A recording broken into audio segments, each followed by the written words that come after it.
বাংলাদেশে এখন একটাই কথা চালু হয়ে গেছে, সংবিধান আর সংবিধান। আর এই সংবিধান বলার কারণে বিএনপি এখন কঠিন বিপদের মধ্যে পড়ে আছে, আটকা পড়েছেন।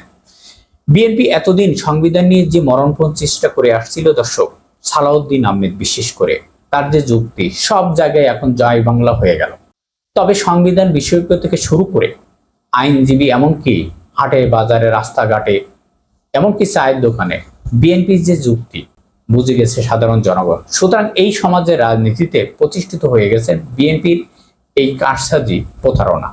বিএনপি এখন চরম বিপদে পড়ছেন দর্শক। এখন সালাউদ্দিন আহমেদকে সাংবাদিকরা প্রশ্ন করলে একই কথা, একই শব্দ উচ্চারণ হয়, সংবিধান আর সংবিধান। এখন সংবিধান বলার কারণে আটকা পড়ছেন বিএনপি। কেন? এটি বুঝতে হলে শিশিরমণি হওয়ার দরকার পড়ে না। আপনি যদি বাজারে বা কোনো একটি দোকানে বসেন, সেখানে বিএনপি বলছে যে আমরা সংবিধানের ধারা বাহিকতা রক্ষা করব, সবকিছু সংবিধান অনুযায়ী হবে, আবেগ দিয়ে না। জুলাই সনদ বা সংবিধান অনুযায়ী যা কিছু করতে হবে সবকিছু বাস্তবে হবে, সেটিকে আপনি দেখতে পাচ্ছেন। রাষ্ট্রপতির মাধ্যমে সংবিধানের যে লঙ্ঘন করা, প্রধানমন্ত্রী নিজেই সংবিধান লঙ্ঘন করে, সরকারের সংবিধান লঙ্ঘন করে, আর বলে যে সংবিধান অনুযায়ী চলবে। তাহলে বিএনপি ধরা কিভাবে খাইছে দেখুন। স্বাধীনতার ঘোষক বঙ্গবন্ধু শেখ মুজিবুর রহমান, সংবিধান অনুযায়ী বঙ্গবন্ধু শেখ মুজিবুর রহমানের ছবি সব জায়গাতে থাকবে। কিন্তু দেখা যাচ্ছে কি যে বিএনপির প্রধানমন্ত্রী নিজেই ঘোষণা দিয়েছেন স্বাধীনতার ঘোষক জিয়াউর রহমান। এমনকি স্বরাষ্ট্রমন্ত্রীও বলেছেন স্বাধীনতার ঘোষক জিয়াউর রহমান। সরকারের সব লোকজন এখন বলছে জিয়াউর রহমান। রাষ্ট্রপতিকে দিয়ে বলানোর চেষ্টা করছে স্বাধীনতার ঘোষক জিয়াউর রহমান। এখানে আর সাংবিধানিক প্রতিক্রিয়া লাগে না, বিষয়টা প্যাচ লাগছে না।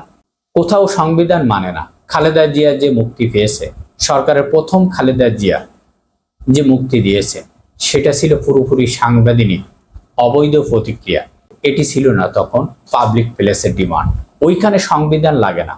হাসিনার পতন হয়েছে পুরোপুরি অবৈধভাবে, নির্বাচন ছাড়া, শান্তিপূর্ণ পথ ছাড়া অন্য কোনো সরকার পতন। এটি অবৈধ সাংবিধানিক। এখন বিএনপি জনগণের রায় কিংবা জনগণের মতামত এর উপর সাংবিধানিককে প্রাধান্য দিতে চায়, কিন্তু বাস্তবে তা কি হচ্ছে? তার মানে বিএনপি এখন বিকায়দা পড়েছে। সংবিধান দিতে দিতে দিতে জনগণের সামনে উন্মুক্ত হয়েছে। সুতরাং গণভোটের রায় মেনে নিয়ে সংবিধান সংস্কার সকল বিষয় বাস্তবায়ন করতে হবে। এখন সংবিধানের দোহাই দিয়ে এই বিষয়টাকে অন্যভাবে ঘোরাইলে বা চেষ্টা করলে হবে না।